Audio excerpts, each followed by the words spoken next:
Friendship, hanggang ngayon ba ay naghahanap ka rin ng bahay at lupa? Hanggang ngayon ba ay umuupa ka pa rin?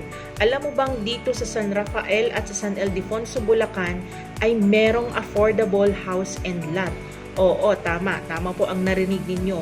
From 3,500 to 7,000 monthly equity and monthly amortization ay magkakaroon ka na ng ganitong bahay at lupa. So ito po ay townhouse unit na may lot area na 36 square meters and floor area na 44 square meters. So ito po ay bare type unit. Ibig sabihin, kayo na po ang magpapagawa niyan. So ang kagandahan niyan, kapag kayo ang magpapagawa niyan ay makakatipid po kayo dahil makakapili kayo ng materyales at design na gugustuhin ninyo. Okay, so etong townhouse na ito ay merong space sa likod at sa harap